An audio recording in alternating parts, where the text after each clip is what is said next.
Today's session is all about thinking how you can start a YouTube channel for your business. And the whole idea is so that you can actually leverage YouTube as a platform to make a bigger impact, get leads for your business, and also establish consistent income sources. And this is one of the main things that I teach with Jumpstart YouTube to online coaches, service providers, and entrepreneurs. So just a little bit of if you're in the right place. So if you have an online business, or if you're thinking about creating an online business and you want to see ways to increase your visibility and authority, awesome. YouTube is going to help you get there. If you want to have a solid system in place to put your message out there at scale, so you actually can scale your business and have a longer lasting impact, you're in the right place. And last but not least, one of my favorites, probably it's yours too, to find additional sources of revenue for your business, because YouTube on its own can actually be a business model as well. And one thing that I really want to mention here is one of my absolute favorite quotes by Dale Carnegie. Inaction breeds doubt and fear. Action breeds confidence and courage. If you want to conquer fear, do not sit home and think about it. The main reason why I really wanted to start the presentation with this particular quote is most of the time, it is a hurdle to get started with YouTube. There are a lot of moving parts, and undoubtedly you could work yourself up with your thoughts and, get into this position of inaction. But the moment you actually jumpstart and get started and get experimenting on YouTube, this is when you're going to not just have fun, but see the growth that you're after. So if there is one thing that you already take away from this presentation, is that punch fear in the face and just get started with uploading on YouTube. So no distractions. I also put my phone on silent mode before this as well. And let's get started. So today we're going to be looking at why your current marketing strategy might not be as scalable as you like it to be, how you can leverage YouTube really to have that marketing be scalable, how can you define your unique content themes, and last but not least, I will be sharing my Jumpstart 4-pillar proprietary method. And at the end, I will also invite you to speak with me further if you like as well. So I'm Gulce. So this is the crazy lady talking to you all about YouTube. I help online coaches and entrepreneurs to YouTube their way to higher impact, consistent leads and income. And I'm a YouTube digital creator and YouTube strategist myself. I'm super passionate about sharing your wisdom on YouTube, doing what you love while you earn an income doing that as well. So a little bit behind the scenes of my personal YouTube channel, I started my very own channel 2 years ago. And as you can see, the growth has only really been picking up momentum at the end of 2020. So as you can see here, I've been uploading. The growth has been very minuscule, very slow. And then now I can finally say that I've reached that point in my channel where there's enough momentum. I'm getting daily and hourly views and subscribers every single day. The reason why I want to share with you this snapshot is because about here is where a lot of people give up, because you are being consistent, you're uploading, you're patient, but then at some point that patience runs out, and then you give up just before this spike happens, and then that spike is going to ultimately lead you to grow more and then result into bigger channel views. So do not give up if you are serious about starting and scaling on YouTube. And I do all sorts of different coaching, online, offline, working with awesome entrepreneurs who have their own businesses to come up with an awesome strategy so they can actually achieve the results that I have achieved for my own YouTube channel a lot faster than I have. So I just save them all the guesswork, all the trial and error. We go ahead and get started with the growth. And when you are on YouTube and when you are building that following, you will see that you actually become much more motivated to start to share your message because you're building an audience who cares and listens. And also, you are reaching new people with your content because YouTube is the world's second largest search engine owned by Google. So there is that search engine optimization aspect that can definitely skyrocket your reach. And on top of that, this is a great way for entrepreneurs to build their email list on autopilot through lead magnets and landing pages. So if you have a service coming up and if you want to do a launch, you already have an audience who is warm and who is likely to actually purchase from you.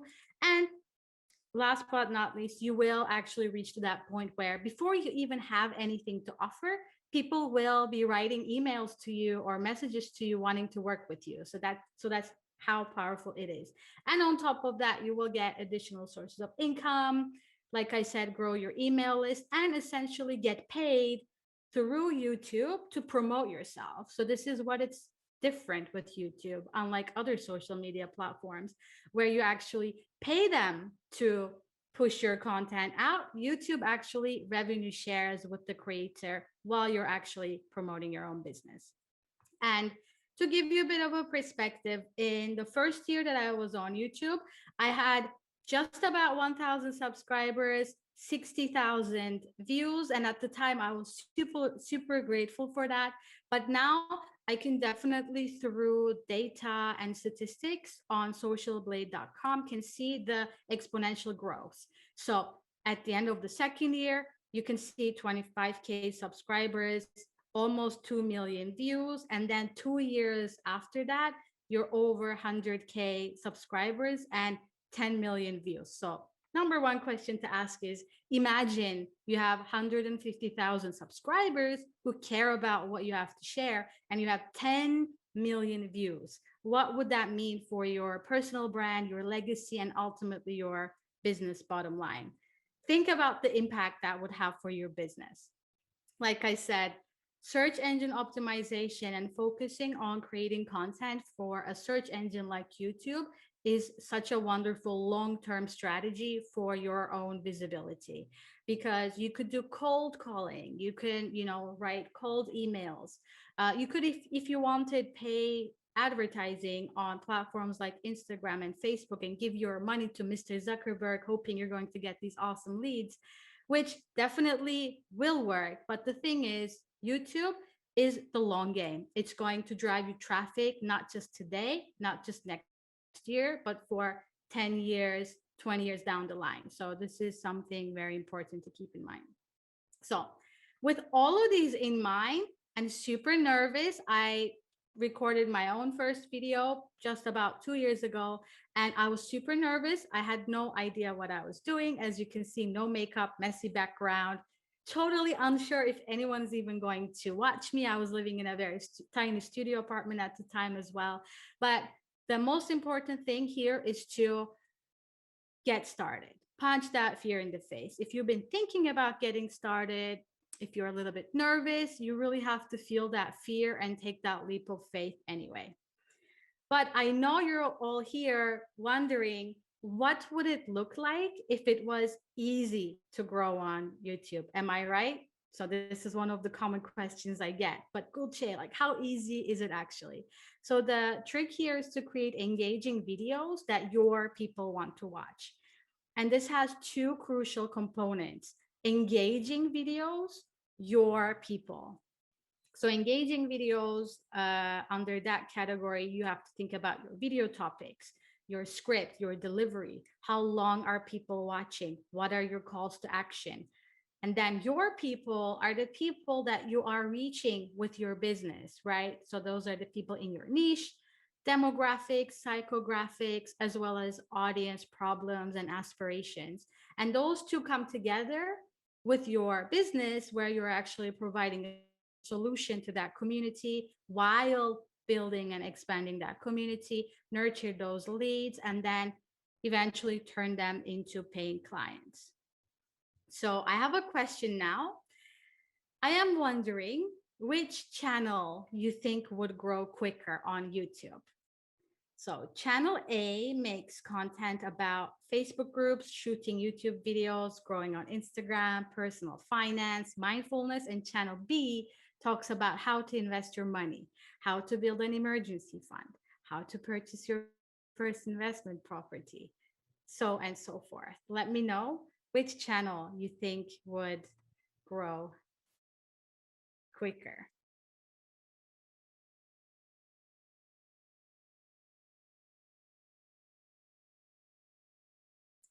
B, yeah, I love that. I love that. And indeed, channel B would grow quicker. And the reason is because this is a channel that's very much focused on one specific niche. In other words, all the efforts are aligned for a strategic growth. So they're making all sorts of finance related topics. Therefore, they're very clear with the type of audience they want to attract. However, with that said, every niche, as I like to call it, also has a sub niche. So if you are in personal finance, a sub niche of that could just be property investing. A sub niche of that could be just stock market, for example. And the rule of thumb is when you are in a niche, think about 80% super specific niche content and 20% something more broader. So this is what this channel does, right? So the niche is personal finance. There are several sub niches within that, and these are the ones that I could think of. I'm sure there are plenty more if you brainstorm.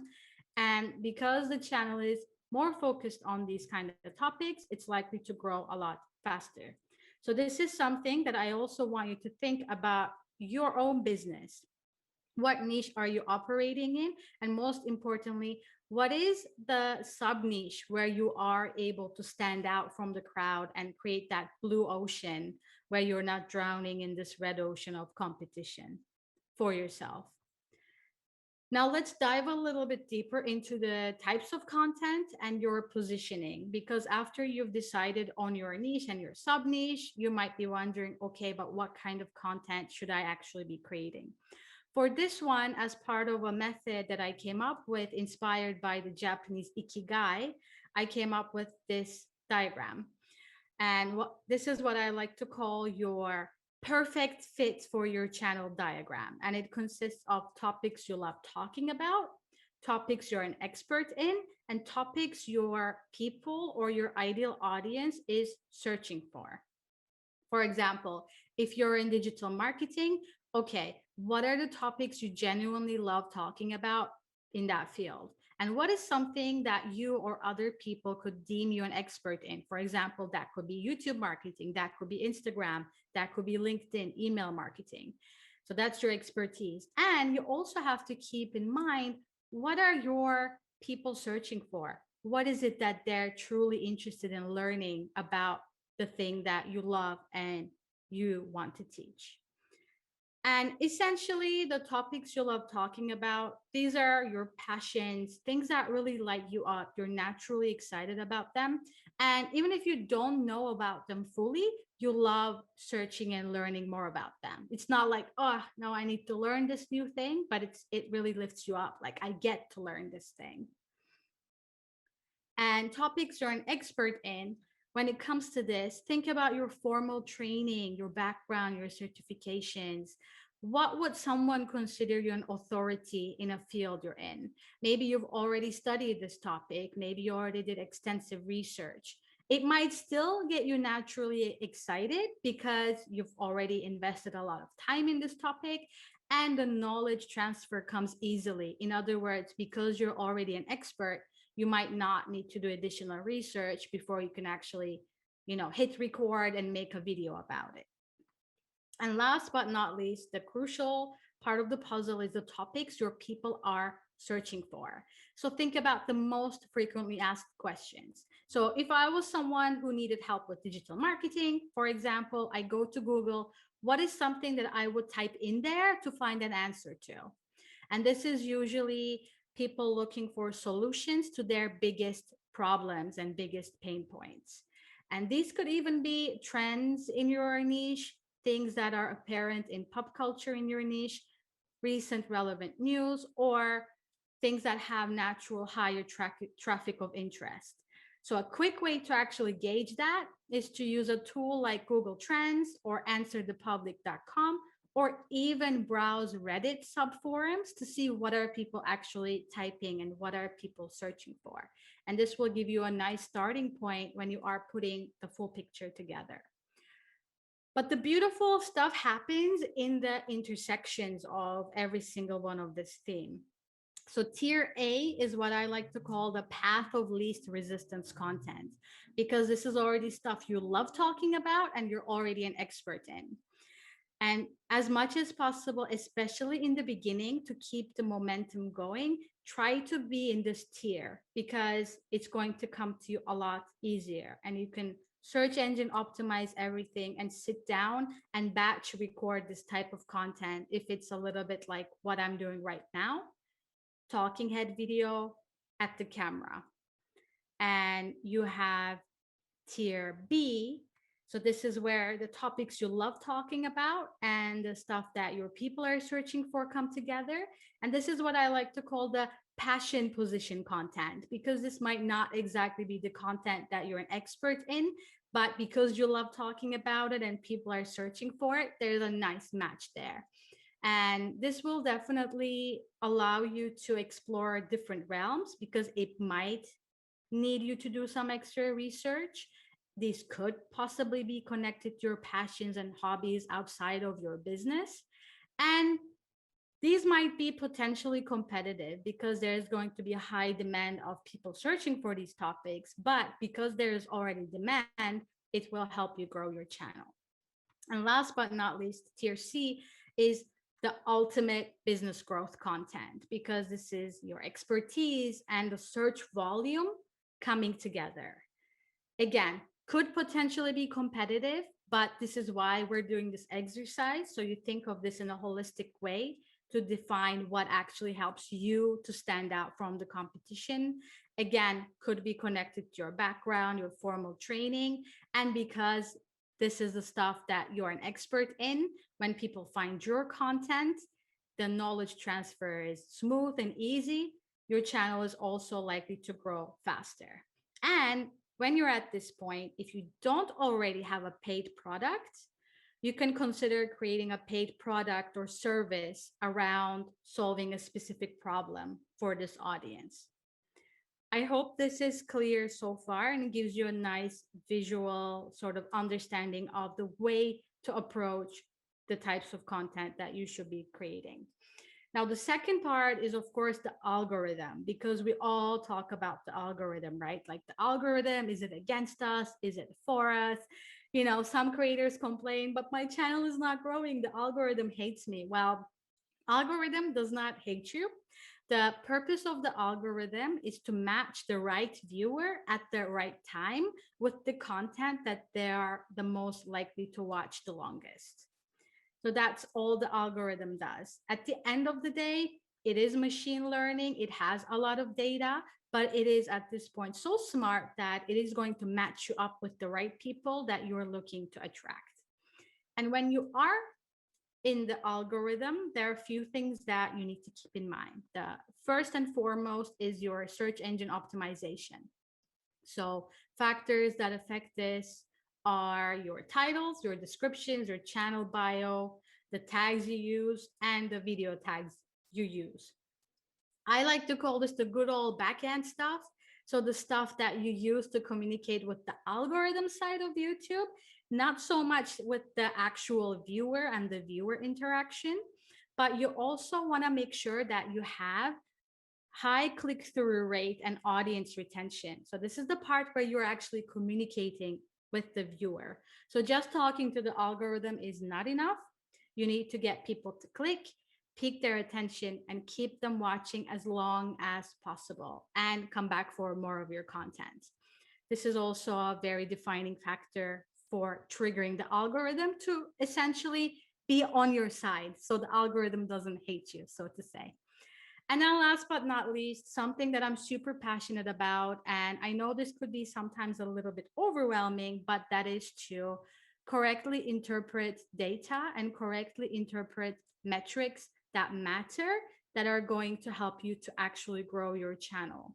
So what I suggest is when you do start a YouTube channel and you do have content uploaded, go back periodically to study the data, the trends, so you know what is performing great for your channel and what needs some sort of improvement. I hope that's clear as well. So this is kind of a overview, quick snapshot of some things that you need to keep in mind. And most of the work that I do definitely does focus on the search engine optimization, getting the people to watch your content and have your themes on your channel in a way that it makes it fun again to create video content. So Heidi, she's a visibility expert. I worked with her. We mapped all her keywords and we really mapped out her entire yearly YouTube content in just a matter of few hours. So this is why it's really important to have that strategy so you kick off everything off of the right foot. And then, third section, one of my favorites, undoubtedly you're also curious about this, is how do you actually make money on YouTube? Well, there are several ways that I'm mentioning here, but it's not just limited to these ways. There are different ways you can also go about monetizing your channel. Now, the number one way is the way that you have the most control over, and that is selling your own digital products, courses, services. Essentially, what that looks like is setting up a marketing funnel where you are getting the traffic that you're receiving through your YouTube videos and then get them to sign up to your email list.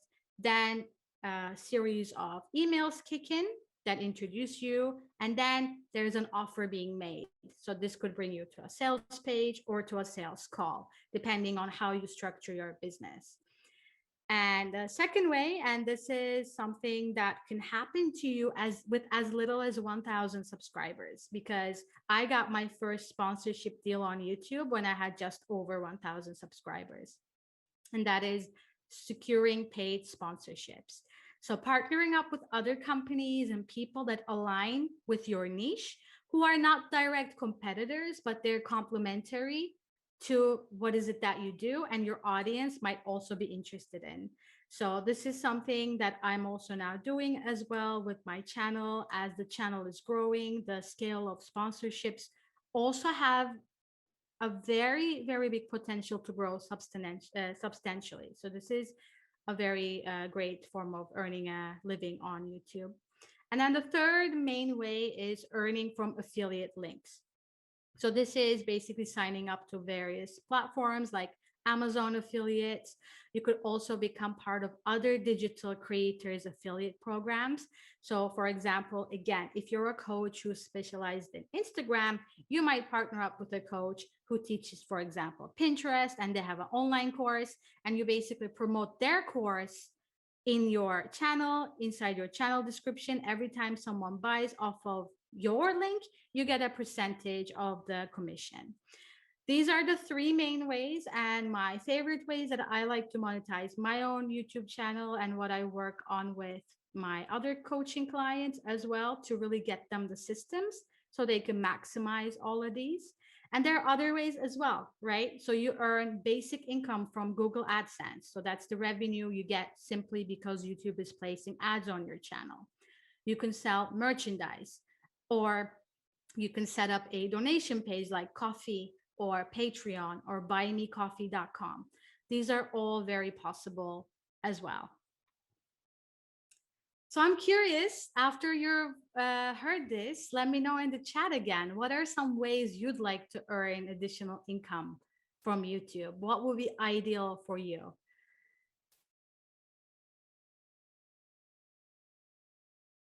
Did anything make you go, aha, yeah, that sounds interesting. This is something that I would like to have.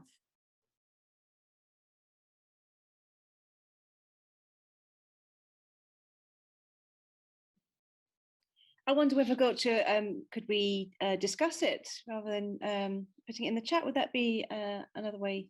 Yeah. Yeah. Sure. Of course. This is awesome. We can definitely do that. I also see that Bart says personal interest. B, I guess you were talking about the tiers, right? If I'm not mistaken, when we were looking at the Venn diagram. And then Vinod says tier A and B as well. So that's interesting. So yeah, do let me know. So after hearing this, after hearing me sort of go about YouTube in a very passionate way so far, what are some ways that you are intrigued or would like to explore when it comes to monetizing your YouTube channel potentially.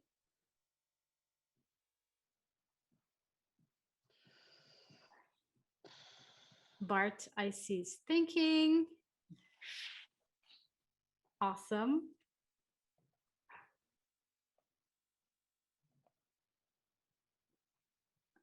Okay, Vinith asked a question about tags and hashtags as well. I will get to that toward the end. I didn't want to touch upon that so much because it's such a huge topic on its own. But if you have a super specific question at the end, definitely ask that. I'm happy to answer that as well. Okay, well, there's a lot of thinking going on. I can see sort of the brain powers are working.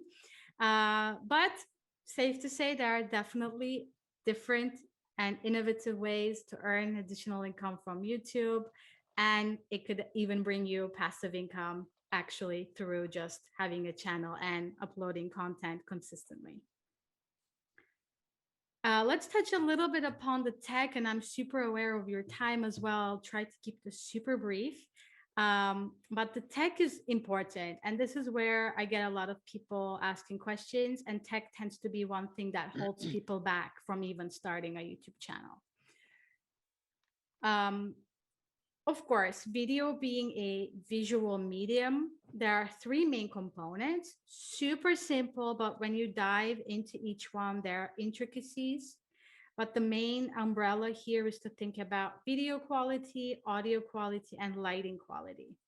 And number one thing to walk away from this presentation with is if you have a small budget, to invest in a microphone, because when a video doesn't have the best visuals, as long as it sounds good, people do still stick around. So you can think about getting something like this.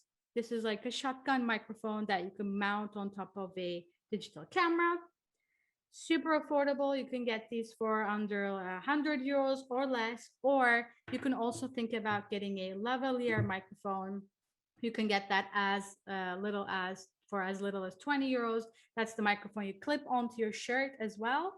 And you can have it wired or wireless.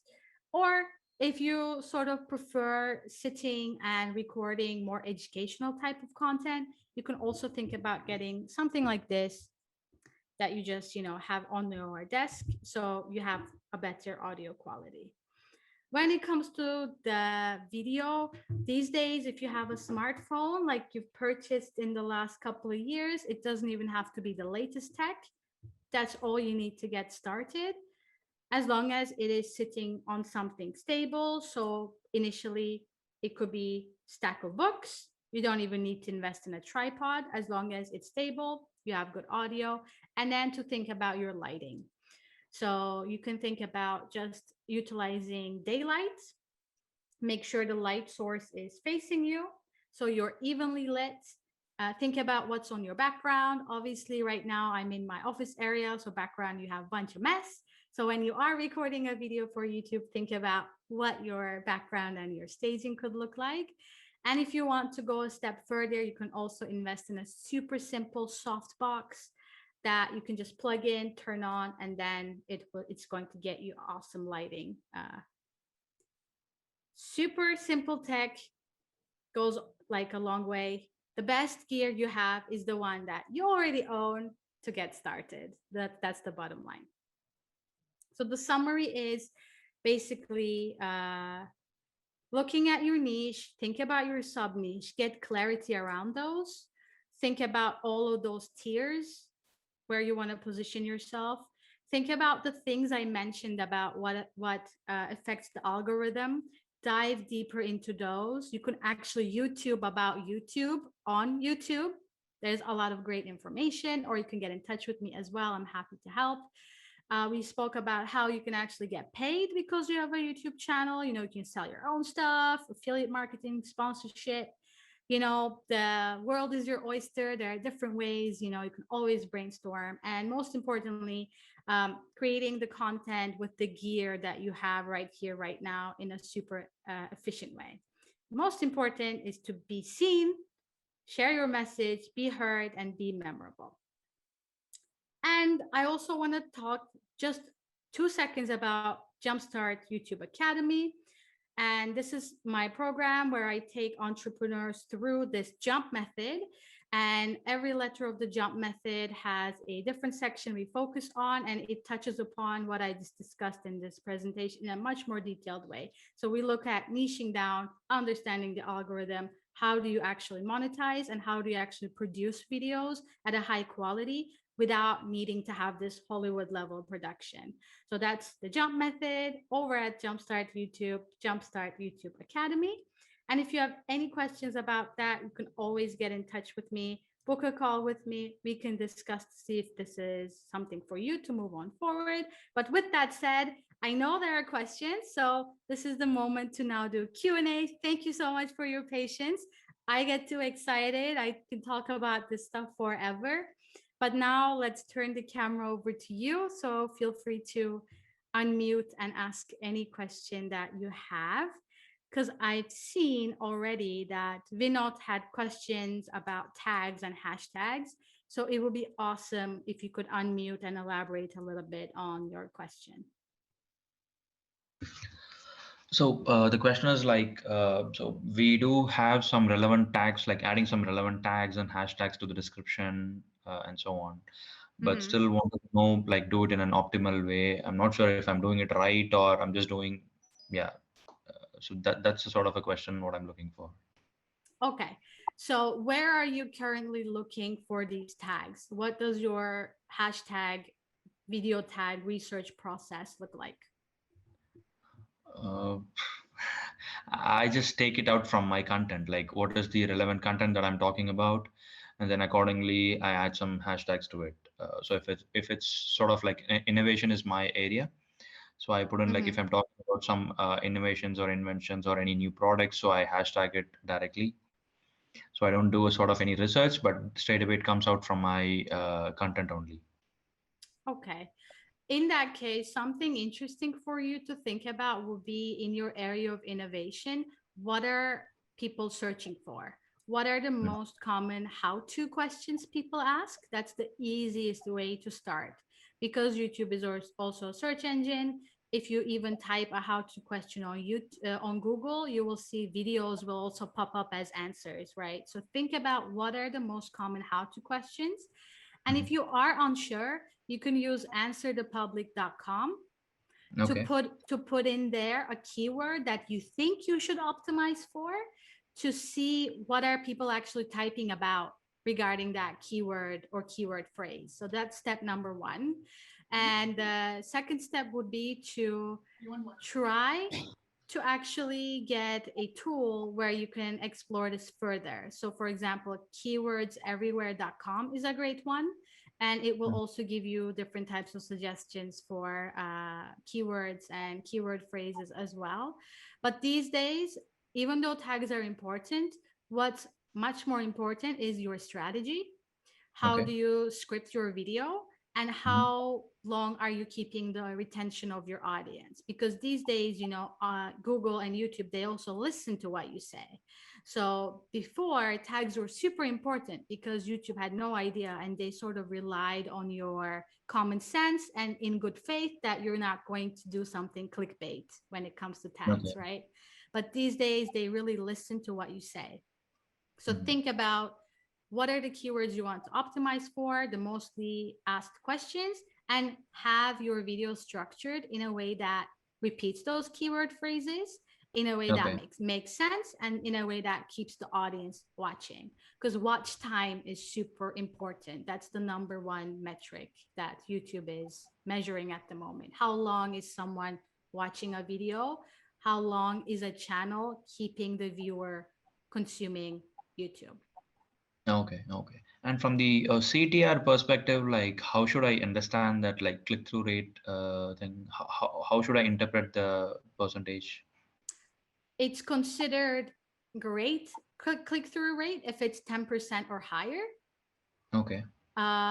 If you are having click-through rate that is under 5%, I would consider thinking about your thumbnail and your title, because your Okay. click-through rate is heavily influenced by those two things, your title Hmm. and your thumbnail. Okay. So And what is as it much as that- I, yeah. So what does it exactly mean? Like if somebody who is just going through my thumbnail, is it clickable or is it attracting them or not? Is that what that metric means? Click-through rate means the ratio of people who YouTube serve your content to versus the ratio of people who actually click on the content. Okay, all right. So for example, if 1,000 people get the impression of your video, 100 people click on it to view it, that will be 10% click-through rate, for example, just simple Okay. math. So if you are having 10% or higher click-through rate, you're doing great. If it's 5% or less, I would think about your thumbnail. I would think about your title. And how Okay. can you optimize that to make sure you are actually getting people to click? Because click is the first step, right?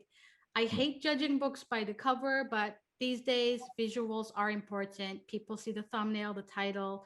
First step is to get them to click. The second step, which is the more important one, like I said, how long you actually keep the person watching. So if you have a 10-minute video, if someone watches for 1 minute, goes away, YouTube is not really going to be seeing that as content that is engaging. So it's not really going to push you out. But if you have a 3-minute video where people are watching for 1.5 minutes, that's already 50% audience retention, right? People are sticking for a long time. So then YouTube is much more likely to push out that content. But the gold mine is if you can make the 10-minute video and have people watching until the end, Okay. then that's basically when you are really hitting jackpot with your content, let's say. All right. Yeah. Okay. I think that those are the questions from my side. Thank you. Great. My pleasure. I hope that was clear. Any more questions? I see some note taking, which is nice. Hopefully this has been inspiring and getting you to think about if YouTube is right for you or not. I was just looking through the chat, Gulce, and I think Mara, you asked a question quite early on about the percentage of each market. Yeah, Okay. it is before the general percentage that Jules spoke about. It was 90%. And well, I've written somewhere that the first market that are using YouTube and the video, and above all the kind of marketing of this well, the potentiality of the market is above all the North America. So I'm interested to know now which are the percentage more or less that each country or well, macro country has reached. Yeah, that's a great question as well. So there is a high percentage of people who are consuming YouTube who are based in North America. In fact, that's 90% of the US digital connection. Anyone with a digital connection, so whether that's through mobile or a computer, is consuming YouTube. But there are so many users of YouTube worldwide. So there's a considerable percentage of people also from the EU who are consuming the content. In terms of like a specific number, I don't know. All I know is that on a monthly basis, there are around 1 billion users of YouTube. So within that 1 billion, you can imagine what will be the percentage of people who are also from Europe. It's a very global platform. So with YouTube, you're definitely talking to the whole world if you wanted. Yeah. Thank you. Yeah. Any more questions? Anything that pops up? It could be big, small. We can discuss and we can talk about it.